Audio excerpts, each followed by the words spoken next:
Tahun 26, tahun 26 lahir NU. Ijo ijo, ijo ijo benderane NU. Tahun 26, tahun 26 lahir NU. Ijo.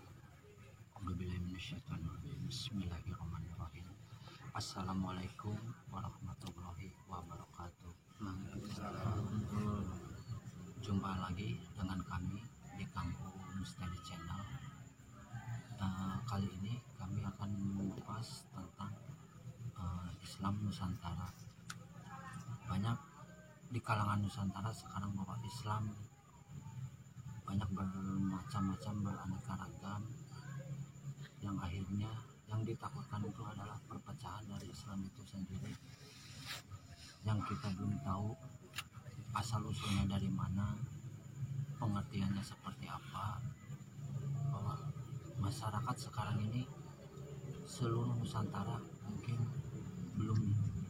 belum paham ataupun tidak mengerti tentang dibalik semua ini, bahwa dari zaman para nabi dan juga waliullah ataupun wali songo, Islam itu adalah mempersatukan seluruh umat manusia dan rahmatan lil alamin. Tapi kita banyak sekarang melihat dan mendengar bahwa seluruh Nusantara Islam itu banyak perpecahan ataupun salah pengertian dan saling tuding. Untuk lebih jelasnya, Kang U Misteri Channel ini akan mengupas sebuah Islam Nusantara yang di bawah naungan NU atau Nahdlatul Ulama. Selanjutnya, untuk hal yang mengupas yang lebih jelas dan lebih akurat, di samping kita sudah ada Kang U. Assalamualaikum Kang U. Waalaikumsalam warahmatullahi wabarakatuh. Ini kita mau bertanya untuk season sekarang ini Kang U, yaitu bukan tentang hal interaksi dengan makhluk gaib atau mengundang makhluk gaib. Mungkin di kalangan Nusantara kita ini yang kita cintai ini, sekarang Islam itu banyak yang gimana gitu Kang U ya. Mungkin saya pribadi juga kurang jelas, karena segala sesuatu juga kalau bukan pada ahlinya maka tunggulah kerusakannya atau kehancuran dan kebinasan dari keterangan. Makanya sekarang saya dan tim Kang U Misteri Channel ingin mengupas tentang Islam Nusantara. Mungkin kiranya Kang U yang lebih tahu tentang hal yang terjadi di Nusantara sekarang ini tentang Islam Nusantara. Silakan waktunya dan tempatnya Kang U diartikan atau di ke pemirsa semua, agar pemirsa ini supaya tahu semua tentang apa yang sekarang ada di Nusantara ini. A'udzubillahi minasyaitonir rajim. Bismillahirrahmanirrahim. Alhamdulillahirabbil alamin. Sallallahu ala Muhammad. Sallallahu ala Muhammad. Sallallahu ala Muhammad. Nah, pertama-tama yang kami hormati pemirsa semuanya, para alim ulama, sesepuh-sepuh semuanya, terutama di sini ada perwakilan nih, Pak RT hadir, alhamdulillah, di perwakilan desa gitu ya. Yang lebih khusus lagi yaitu yang kami hormati kepada Ketua Umum Pengurus Besar Nahdlatul Ulama PBNU, Profesor Dr. Kiai Haji Said Akil Siraj MA. Yang kedua yang saya hormati kepada pengasuh Ponpes atau Pondok Pesantren Kempek Kiai Haji Muhammad Mustafa Akil Siraj. Tuh, jadi gini ya. Jadi waktu itu ada pelantikan anggota NU itu. Jadi dilantik jadi orang-orang itu. Jadi yang ceramahnya itu yaitu Kiai Haji Muhammad Mustafa Akil Siraj tentang menceritakan Islam Nusantara.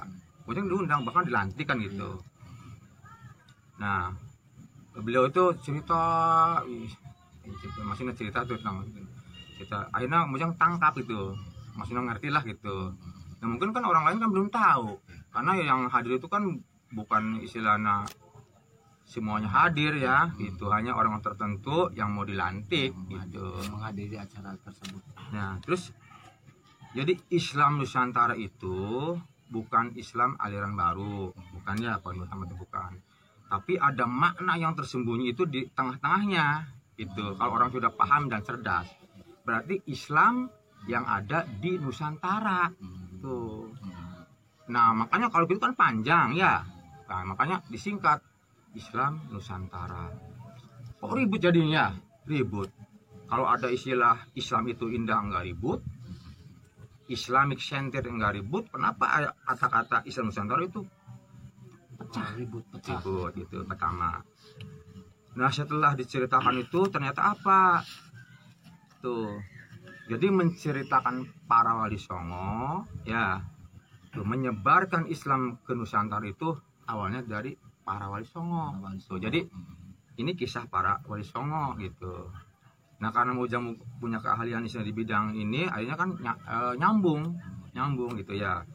Dan berhak untuk menerangkan, karena Mujang termasuk anggota NU gitu. Masuk duduk lantik tidak sah, makanya berani. Walaupun pengetahuannya hanya sedikit, itunya nggak tahu banyak lah gitu. Mujang kan bukan ustadz ya, bukan kiai, orang bodoh ya gitu. Nah, jadi pertama gitu. Jadi cerita para wali. Yang pertama, Wali Songo datang ke Indonesia tuh, mengajarkan Islam yang rahmatil alamin itu. Nah, yang memberikan kasih sayang ya, sama manusia. Ya. Terus apa? Di Indonesia itu tidak merusak budaya dan tradisi agama nenek moyang dulu. Ya.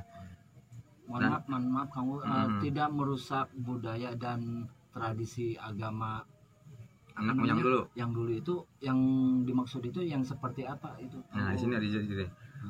Tuh hanya mengimbangi ya atau tandingan seperti ada agama nenek moyang waktu ada kematian contoh ya. Itu memperingati hari kematian 1-7 itu nenek moyang kita dulunya gitu ya. Semacam kita ya. Memberi tawasul ya, atau dia ada agama nenek moyang kita waktu itu kematian ada ritual. Nah, maka para wali itu sangat cerdas dan bijak sehingga itu masih ditandingi atau pasangannya ada, yaitu pakai tahlilan. Tuh, jadi di agama nenek moyang ada 1-7 memperingati kematian, dan di para wali itu juga ada tandingannya apa? Seperti ya itu tadi kan ya persamaannya gitu, jadi nggak hilang budaya tuh, nggak dirusak tuh. Seperti 50 hari ya, 50 hari atau 40 hari 40 atau 50 hari di agama nenek sama ada tuh. 100 hari ya, 1 tahun tuh diadakan tahlilan untuk mendoakan arwah supaya diampuni dosanya, dikirim Fatihah. Jadi agama nenek moyang itu mengadakan istilahnya itu ritual. Datang para wali sama di 1 minggu kematian ritual, cuman cara tahlil. Tuh, jadi kalau kita istilahnya kita mendoakan atau menghadiahi Fatihah kepada ahli-ahli kubur atau itu tidak menyimpang ya, Kanggu. Bahkan para wali juga dulu seperti itu. Itu ya, gitu. Jadi kan sepakat imam yang 4 itu nyampe sepakat. Seperti Imam Syafi'i, Imam Ambali ya, Imam Abu Hanifah ya, dan Imam Malik ya, yang 4 itu sepakat, jadi nyampe. Makanya kan di sini kan ada perdebatan, wah nggak nyampe, tapi tetap itu para ahli sunnah wal jamaah itu nyampe gitu, kirim doa gitu. Jadi Jadi ada itu, jadi ada manfaatnya hal itu ya. Terus yang kedua, agama nenek moyang suka menyediakan sesaji untuk dimakan para arwah ya, menurut kepercayaan mereka. Jadi kan sesaji ya, bikin tumpeng, bikin makakak, bikin wedang-wedang gitu ya. Tapi dia mah keyakinan tuh untuk arwah gitu, untuk dimakan para arwah leluhur. Nah, para wali ada tandingannya tuh, yaitu para wali tandingannya bikin sesaji seperti mau bikin rumah atau istilah selamatan tuh, atau apa saja gitu ya, hajatan itu suka bikin tumpeng, bekakak, caur raja, ikan apa namanya, pepetek ya, dan lain-lain tuh. Nah, dirubah niatnya. Jadi ritual agama nenek moyang istilahnya kayak gitu, tujuannya untuk arwah, dirubah oleh wali itu. Dirubah apa? Jadi sama pakai itu ya ritual, tapi apa? Tujuannya apa? Untuk kirim doa kepada arwah yang sudah meninggal, bukan untuk dimakan. Tuh, kan Islam enggak untuk dimakan, sebab arwah itu enggak mungkin makan itu, tapi dikasih doa Fatihah. Jadi sebelum para wali Allah ini pernah istilahnya menyajikan sesaji Ya. gitu, tapi di saat Wali Songo udah ke Nusantara, bahwa itu pun ada gitu, nggak hilang. nggak hilang, tetapi kita hanya mendoakan, tetapi memohon maaf kepada Allah Subhanahu wa Bukan Ta'ala, untuk arwah itu. bukan arwah itu. Makanannya tuh, Kita- makannya iya. aja bukan gitu. Cuman kadang kan suka banyak kesalahpahaman nih kamu, Ya. katanya wah nyaji makhluk halus gitu, ngasih makhluk halus. Nah, orang yang belum mengerti mungkin pengertian atau syiarnya para wali, mungkin kan sebatas ini mah dari nenek moyang kan gitu, ini mah ajaran nenek moyang yang sebelum Islam atau kepada makhluk-makhluk halus. Padahal sih dari para wali juga seperti itu ya, cuman caranya yang berbeda atau gimana, Kang U? Salah juga Salah gini. juga. Jadi setelah ada ritual, ada tumpeng ya, ada bakakak, ada istilahnya orang petek dan lain itu tadi ya. Jadi sudah paham berarti. Nah, setelah selesai berdoa, supaya minta kepada hadiah dulu ke yang meninggal, minta berkah selamat, Doa, ya, minta berkah selamat mendirikan rumah gitu. Nah, setelah itu apa? Wali itu ternyata diitikadkan untuk bersedekah kepada makhluk halus yang ada di sekitar sini. Itu termasuk ajaran wali, Kang U? Iya, jadi apa? Nah, itu di lingkungan tuh apa, ada makhluk halus. Jadi yang kafir teh, yang Islam teh, itu dipersembahkan, silakan makan. Nah, ini namanya rahmatan lil alamin tuh. Sekarang gini, kok wali menghadiahkan kepada jin Islam dan yang kafir? Kalau itu nggak benar. Manusia saya, contoh ya, Kang Ujang kan ini Islam ya, ada non Muslim, dikasih sama sodako, tuh salah paham tuh. Kepada non Muslim pun kita sodako, wali pun sama, walaupun jin kafir itu makhluk Allah, tuh rahmatan lil alamin. Jadi tidak membeda-bedakan. Tidak, kafir dikasih, Islam dikasih, silakan makan. Ini yang jarang tahu tuh. Ngerti nggak? Iya. Tuh, yang jarang tahu istilah gitu. Nah, bahkan hadis ada orang Islam perutnya kenyang, sementara orang non Muslim kelaparan, bukan umatku. Nah, Apa nggak bijak tuh Nabi Iya. Muhammad? iya. Nah, ternyata Islam di Nusantara itu ajaran para wali. Nah, akhirnya kan karena Ujang menangkap itu ceramah dari itu. Ya, pertama tuh berarti kita kan tahlilan terus. Ya, Jadi tidak ada suatu ya, larangan ada yang untuk bikin tahlil, rumah, gitu. mau hajatan, bikin tumpeng, kenapa? Sidako. Sodakoh. Iya, sodako gitu. Jangan mensalah tafsirkan gitu, Kang U, Ya, ya gitu ya. Nah, terus apalagi kan ada babarit tuh. Waktu kita kecil ada babarit. Tuh, ngumpul makan sama-sama Ya gitu. Ya. Ada yang kritik. Syukuran bumi. Babarit kok istilahnya kok di lapangan, bukan di masjid, bukan di sholat. Ujang jawab. Karena kan tidak terungkapkan itu. Ternyata para itu cerdas.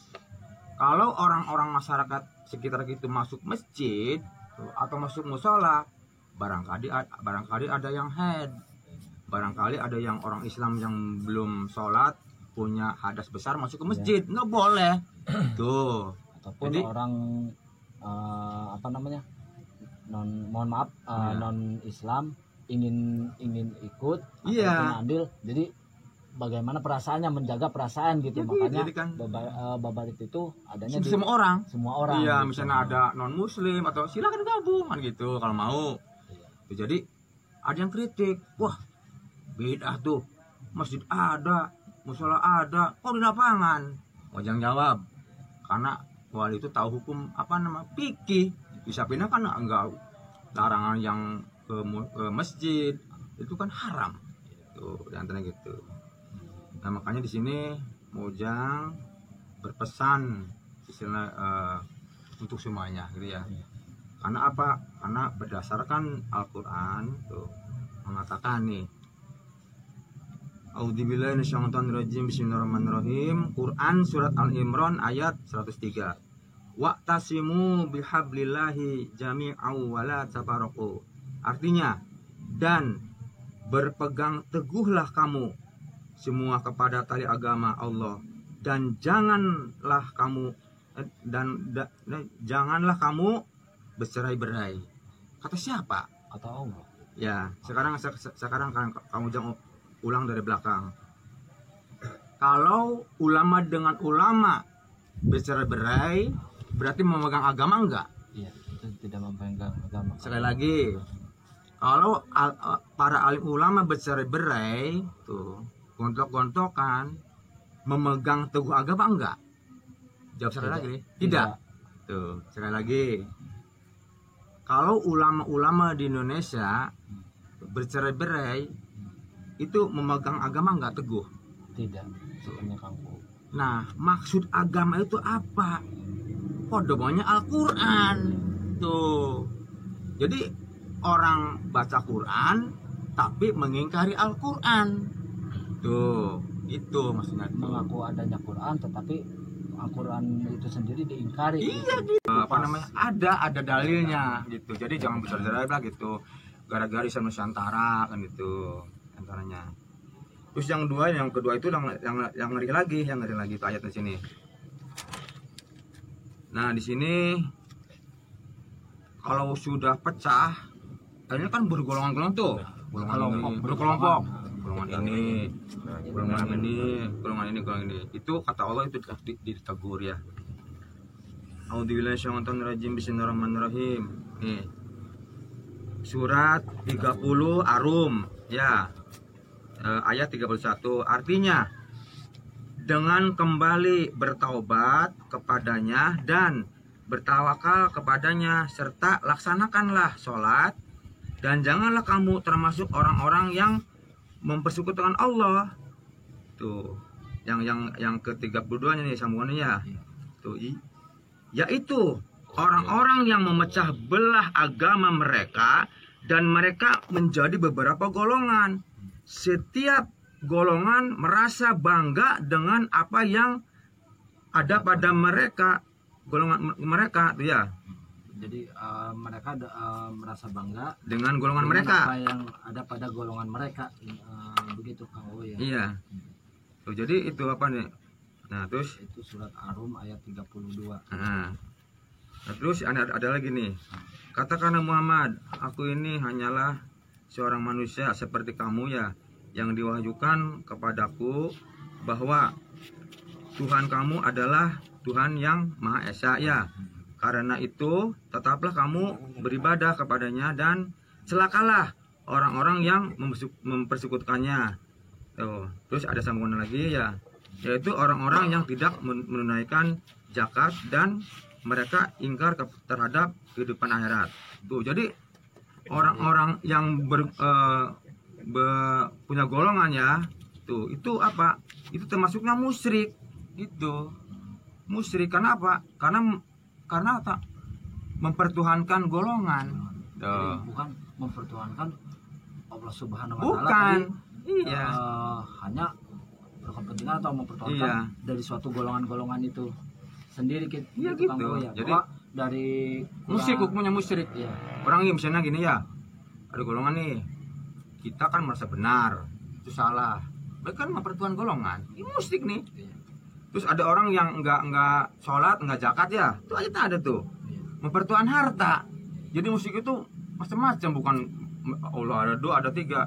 Tuh orang-orang yang merasa paling benar aja musyrik ini tuh ayat itu. Ya, Musyrik. itu udah diterangkan kamu Iya. dalam surat apa, dalam surat Tuh, Arum ya. 30 surat 30 ayat 31 ya sama 32 Mm. serta surat 41 ayat 6 gitu sampai Iya. ayat 7 ya. Ya gitu. Nah jadi itu kan bahaya ya.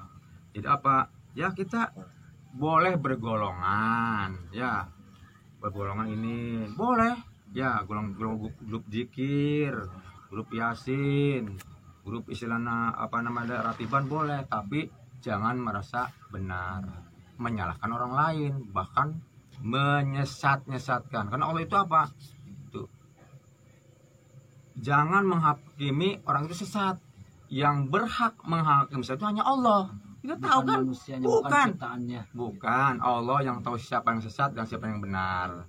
Tuh, Tapi dan di gitu. kalangan sekarang itu banyak kamu bahwa penjelasan wah ini yang paling benar, ini yang paling Ya benar. gitu.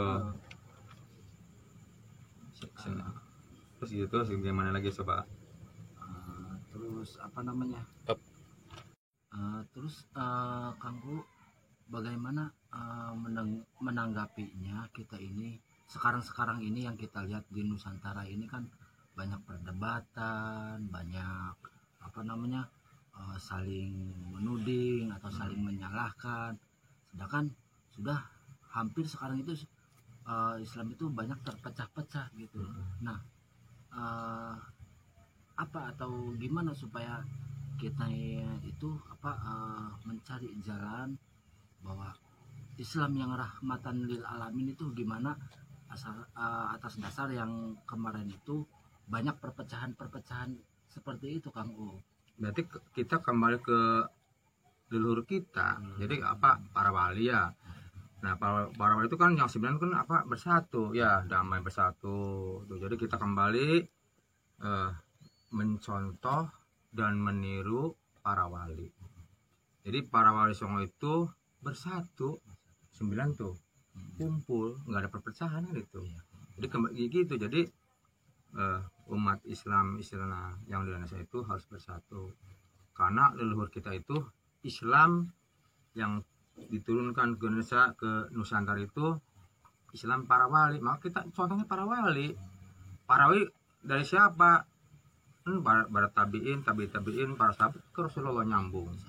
Gitu. Jadi kita apa namanya ujungnya ke Rasulullah, tapi dengan apa? Dengan meniru akhlak para wali itu. Gitu. Jadi, nah setelah bersatu, nah kita itu memang ada tekanan-tekanan di pihak tetangga sebelah ya, soal hilafiyah kan itu. Padahal sih kalau hilafiyah sih jangan dibahas, tapi kan sekarang Banyak ya, lah gitu ya, ke jadi media-media gitu. nah, jadi kita itu punya PR untuk meluruskan mereka yang mereka tuduhkan kepada kita, maka kita sanggah ya. Seperti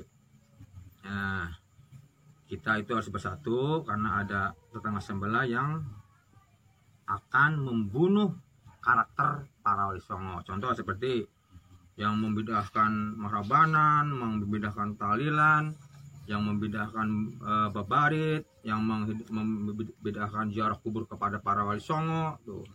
Bahkan mereka berani-beraninya tuh mengatakan bahwa tidak ada wali Songo.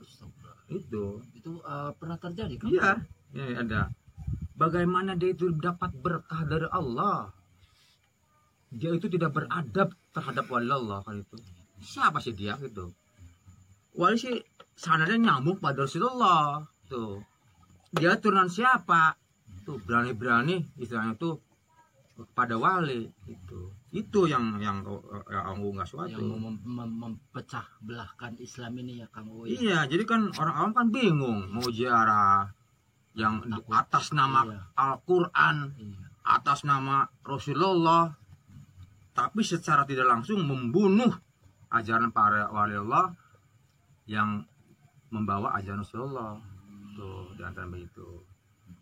Nah jadi itu ya sudah jelas ya. Nah terus ada lagi nih, Kang U itu pernah melihat di YouTube ya, YouTube. Jadi ada seorang yang ulama boleh dikatakan sudah tenar, ternama banyak pengikutnya. Banyak Tuh. jemaahnya. Ya, jemaah. Ada yang bertanya, gitu ya. Tapi kan dirahasiakan ya. Dirahasiakan. Ada bertanya, gimana nih masalah yang gaib gitu ya, tentang legenda-legenda yang Indonesia gitu. Dia itu menjawab seenaknya tanpa ilmu, gitu ya. Nah, jangan berani mengatakan istilahnya, bahkan menerangkan masalah gaib kalau bukan di bidangnya. Karena apa? Kalau orang belajar Al-Quran, belajar hadis, belajar kitab kuning, bahkan mondoknya sampai 20 tahun, dan dia tidak pernah mempelajari ilmu hikmah, dan dia tidak pernah istilahnya bertorekot, jadi suluk, tuh. Jangan berani-berani, sebab bukan wilayah mereka. Tuh. Jadi yang gaib itu yang berhak menerangkan itu apa? Orang-orang yang punya ilmu hikmah dan orang-orang yang bertarekat ya suluk, sehingga dia itu yang pantas untuk menerangkan yang gaib. Sebab apa keterangannya? Ya itu kita hikam. Ahli zikir itu Allah akan dikasih, orang yang wirid akan diberi warid. Jadi ada warid yang dibenci Allah, ada warid yang diridhoi Allah. Jadi kelebihan ada yang diridhoi Allah, kelebihan yang dibenci Allah. Nah, karena mereka apa? Itu dikasih ilmu kasyaf. Terbukanya hijab, sehingga orang itu bisa menangkap apa yang ada catatannya di Lauhul Mahfuz. Sehingga dia itu tahu masanya akan datang, tahu masa sekarang, tahu masa belakang. Ilmunya ilmu kasyaf namanya. Tuh, jadi kadang-kadang lucu ya. Ada orang belajar kitab hikam, tapi ada orang yang punya kelebihan bahkan diingkari, wah dari jin. Itu ngaco kan? Tuh, jadi jangan berani-berani mengutarakan yang hal gaib kalau memang bukan wilayahnya. Itu Tanpa ilmunya. iya, jadi akhirnya ngawur bualan-bualan, cerita bualan, cerita nggak ada itunya, itu kan salah ya. Maksudnya aku itu bukan benci ya gitu ya, bukan, tapi nah, makanya ada triknya. Bagaimana seorang mubalik dari tahapan istilahnya santri sampai ke kiai bang wali supaya dapat ridho Allah apa? Pertama, kita itu harus sholat istihara dulu. Ya Allah, saat mau berdakwah, ya Allah, lindungilah aku ya Allah, itu jaga mulut saya, jaga hati saya, sehingga yang keluar itu bukan hawa nafsu kita, tapi benar-benar dari Allah itu. Kadang-kadang kan kalau punya nama kan lupa Allah, akhirnya bedang. Banyak yang jago ceramah itu, banyak ya orang yang ngerti. Makanya kalau ceramah itu jangan tuh, maksudnya bukan karena sayang gitu ya, karena saya ujung mantau ini itu. Jadi intinya kalau kita mau ceramah, kalau kita mau syiar Islam, sholat istihara dulu, insya Allah kata-katakan Allah itu akan menolong. Kalau nggak jawab, nggak bisa jawab, ya jujur ada. Saya itu nggak bisa jawab, mungkin lain kali. Jangan memaksakan loh. Jangan diputar balikan fakta. Iya, jangan, pokoknya jangan setiap pertanyaan harus dijawab, jangan. Kita nggak mau. Mungkin gitu kalau ke ya mah Mojang enggak, saya mau ke guru Mojang dulu gitu. Ini begitu dah. Berarti sudah cukup ya. Gitu. So barangkali yang itu. Kang Ramli, assalamualaikum Kang Ramli. Gimana kebanyakan Ramli? Tadi penjelasan dari Kang U mengenai kita sekarang ini banyak perpecahan dari Islam sendiri. Tanggapan atau masukan dari Kang U sendiri bagaimana? Mohon maaf, Kang Ramli sendiri bagaimana? Ya, assalamualaikum ya buat pemirsa Kang U channel dimanapun berada. Kalau tadi saya menyimak penjelasan dari Kang U, bagi saya cukup jelas ya, mudah diterima. baik dari segi penyampaian maupun dari segi bahasa ya. Kalau saya hanya menanggapi ya secara pribadi gitu kan. Masalah beda pendapat ini bukan masalah baru ya kalau di kalangan Islam itu. Masalah klasik yang kalau misalkan masing-masing itu hanya mempertajam perbedaan sampai kiamat nggak akan selesai gitu kan. Ya. Iya, harusnya kan perbedaan itu menjadi rahmat. Di dalam Islam itu harusnya menjadi rahmat ya, bukan malah menjadi perpecahan gitu kan.